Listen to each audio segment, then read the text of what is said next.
Duel Review is brought to you by NexusDigitalComics.com. On today's Duel Review, it's Guin Saga. Guin Saga! I'm RJ. And I'm Nick. Let's get to it.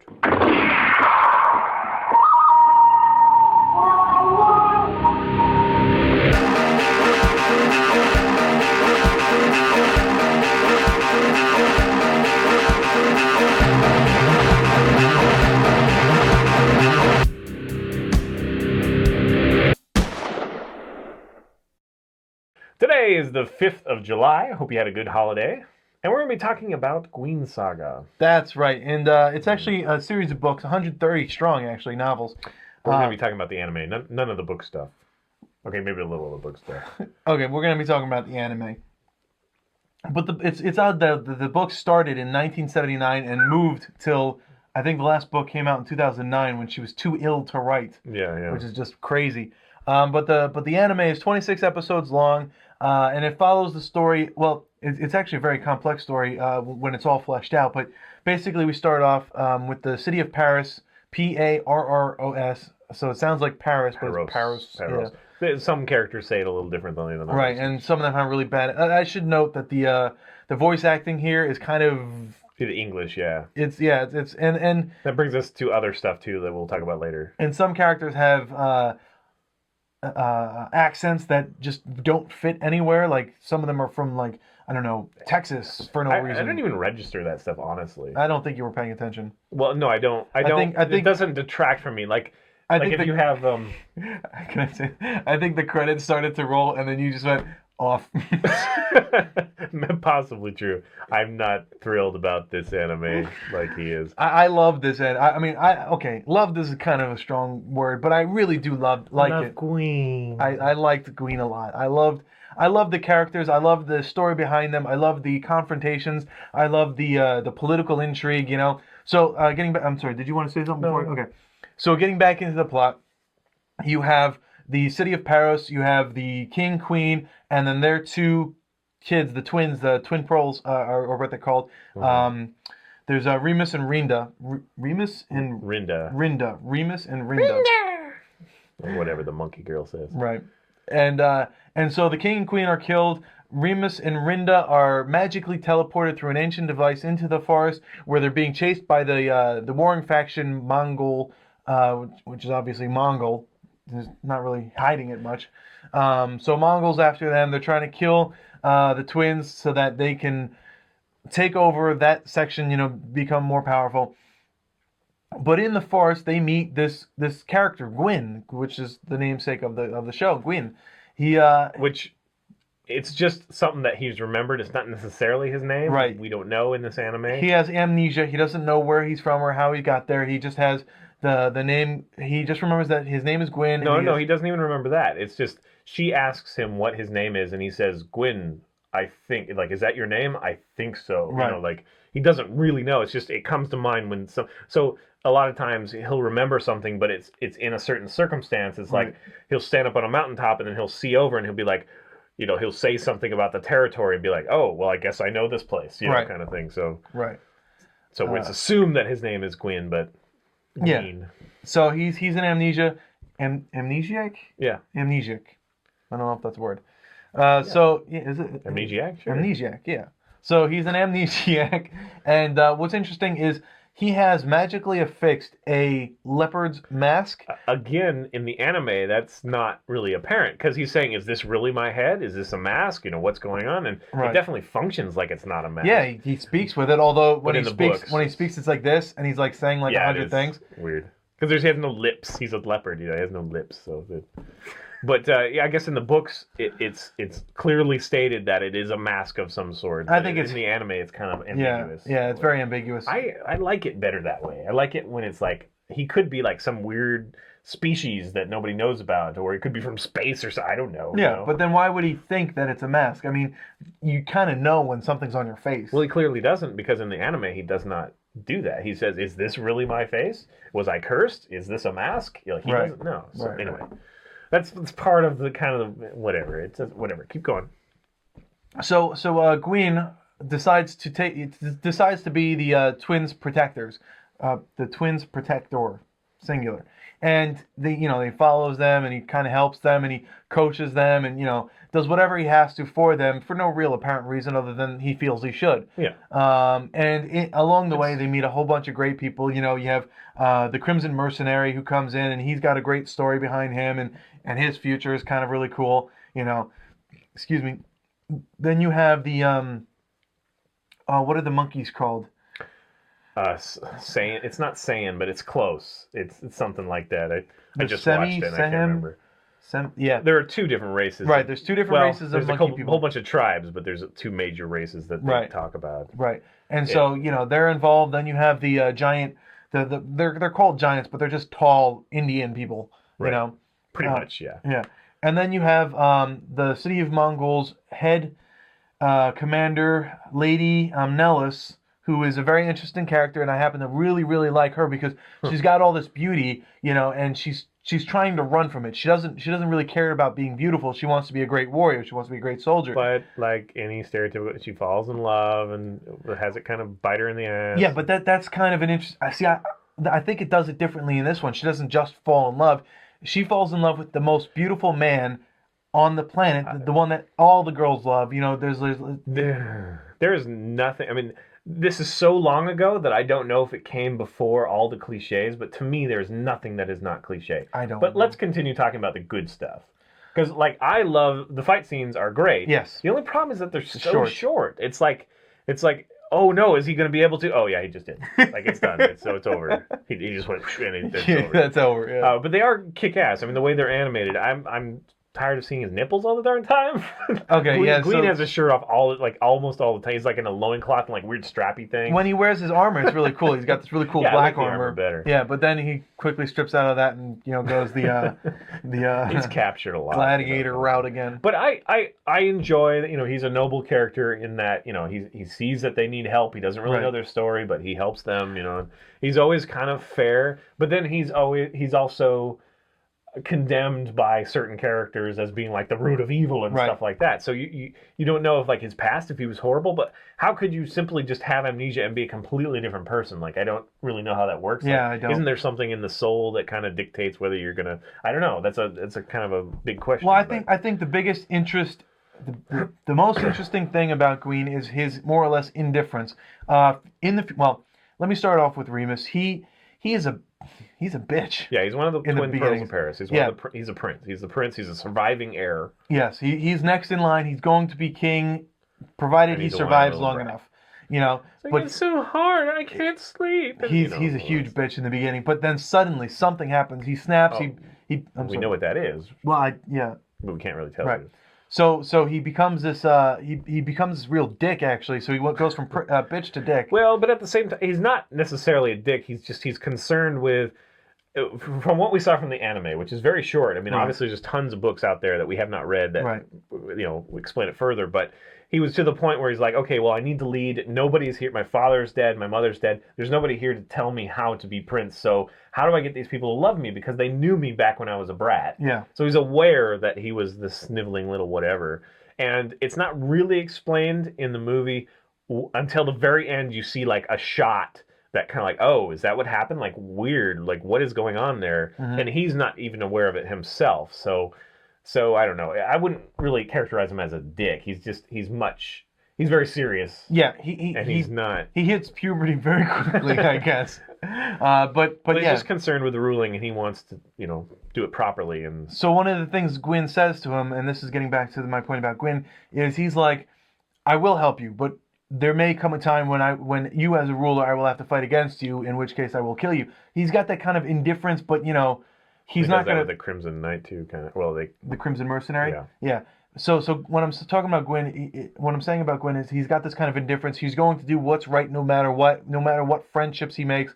He's just going to do what he wants. What he feels is right. So that's kind of compelling. Oh, then you have the Crimson Mercenary, which you brought up.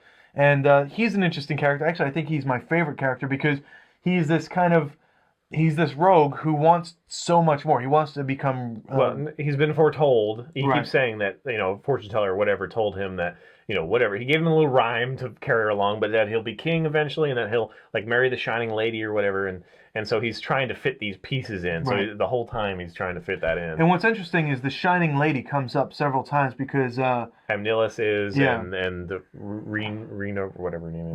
Rinda is, and yeah. Yeah. Yeah, so we're not sure who that is. And again, the books probably explain it much further. This is one of those animes. Okay, so I guess we'll start doing the bad stuff.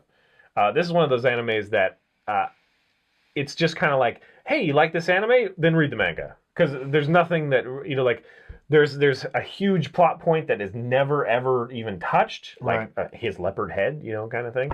It's like, that's never really even touched in this whole thing. It's just one of the, it's like, it's trying to whet your appetite. So it's hard to recommend just based on that fact for me. Like, even animes that I love, like Basilisk, or Berserk, actually attributes some of its writing to this. Like, the writer acknowledges Guin Saga as an inspiration. But the novel, not the the novel's not the anime. Well, the anime is directly out of the manga. But anyway, And it's not manga, it's novels. They're novels. 130 novels. Okay, I'm talking about Berserk. Oh, I'm sorry. Go ahead. Berserk, again, I love it, and it's hard to recommend that because it ends so abruptly. Like, the first scene, you will never see that. You'll never see what happens and how he gets to that point. You see him like with a weird, arm that's a crossbow, and like, what is that? I don't know. And you'll never get that through the anime. You have to read the book. So just based on that, and then I have problems with. I figured it out. I thought that the writing was horrible in Guin Saga. I was just laughably horrible. It's not the writing, because the storytelling is a bit cliche for me, and whatever. But it's still compelling. It's still fun. It's still classic, kind of thing. It's the dialogue that is so goofy. It is so thick and ridiculous. It's just, I could not stop laughing at it. Like, that's why after the first 5 episodes, I liked watching Guin Saga. I didn't until then, because I got to laugh at all the stupid dialogue statements. I have proof of that too. I copied a couple of my, like, verbatim. I wrote down a few of my. I like paused it, rewound it, made sure I got exactly what he said. And the first one that I brought up to him was like the first one that let me know, like, okay, this writing is ridiculous. And mind you, I didn't realize how ridiculous. It didn't even register. I have to bring it out for him to really realize. Right. And as soon as he said that, I said, "Oh my God, she did say that." So Amnelis, the possibly Shining Lady, the one that's in charge of the Mongol army. When she first sees Guin, she reports back and describes him as thus: everything below the neck was that of a human man, but everything above was that of a leopard. It's like, oh, okay, so he has a leopard head. His head's a leopard. That's all you got to say. Leopard head. Got it. Leopard head. Everything below the neck was that of a man. It's like human, it's so long. A human man. Was that it? I believe yeah, so. I think you were right. A human man. Ridiculous. And so it continues. It's at one point, let's see, I don't know, there's like this knight that's like the red lion of blah blah blah. Oh yeah, anyway, what's his name? He's fighting the Crimson Mercenary, and he says, "Your sword of evil is no match for my sword of righteousness." And I thought that was ridiculous. It's not very long. They're swords. The mercenary is continually, I mean, like a lot of people in the universe, but the mercenary especially is continually being like, "By Genesis gray balls," like stupid things. My favorite, it was a really long one. It says, "By the gold-plated battle horn of iron-willed war goddess Herona." Like, seriously.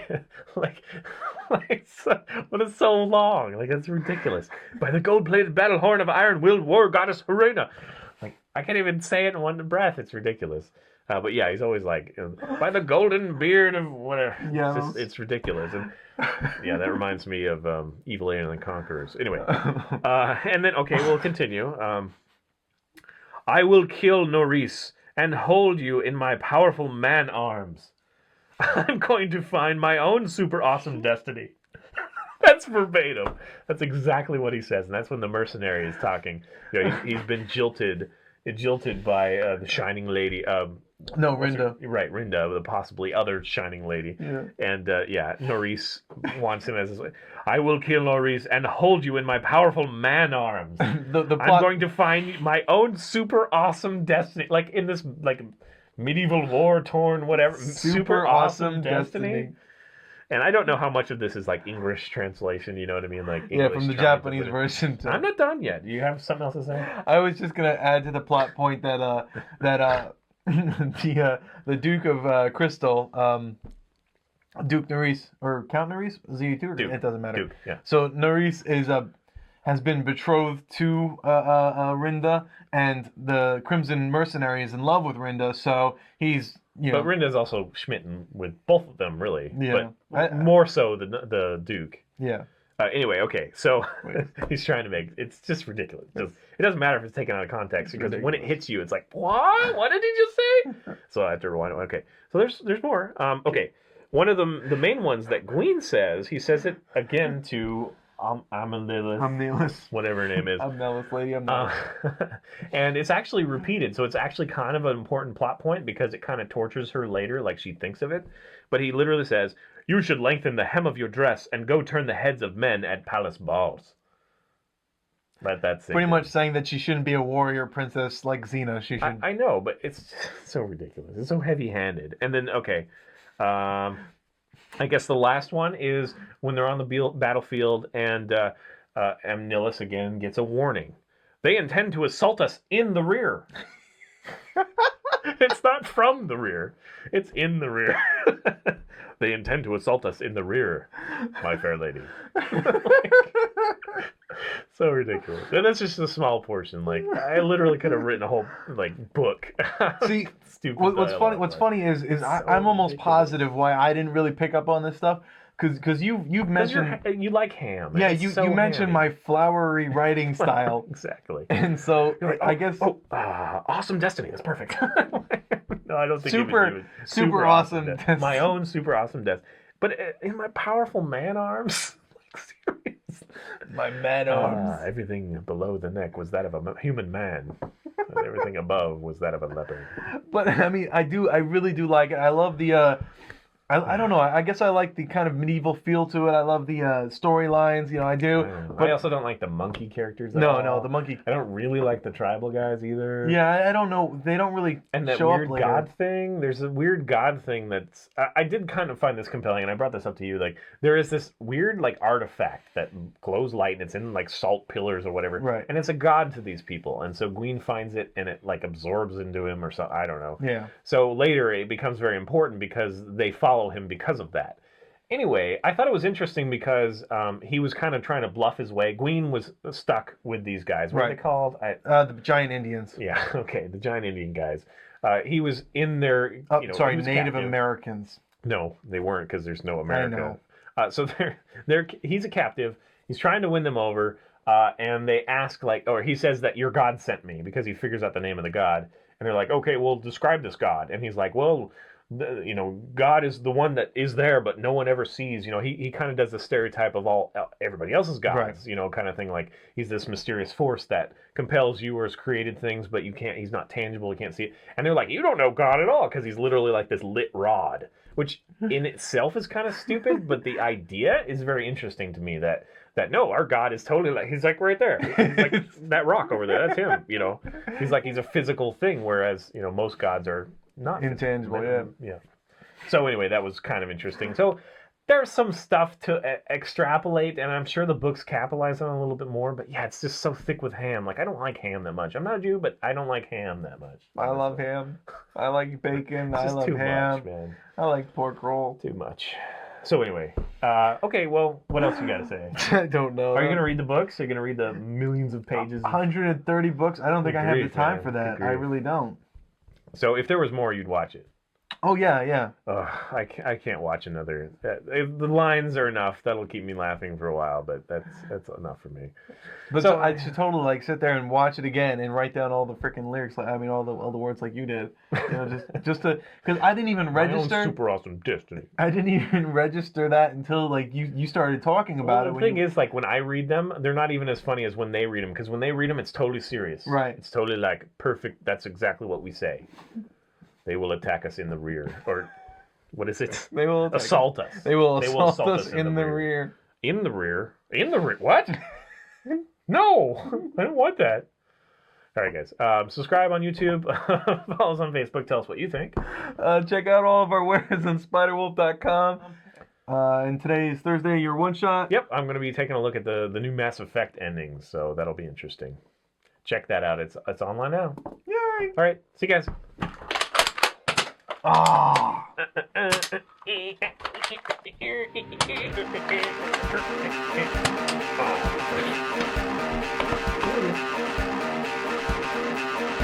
Next time on Duel Review, it's The Man Who Knew Too Little.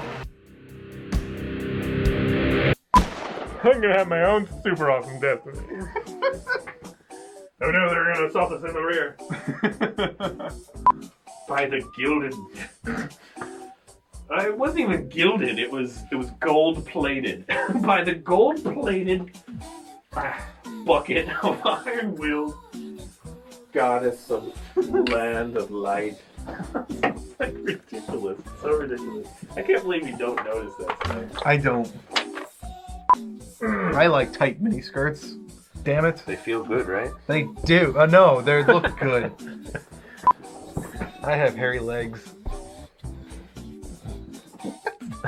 What? That's the thing that I'm just gonna edit. You're just gonna be like, I have hairy legs. You finally gave it to me. After 1 year. That's what you were waiting on? I was waiting for you to say, I have hairy legs. I have hairy legs.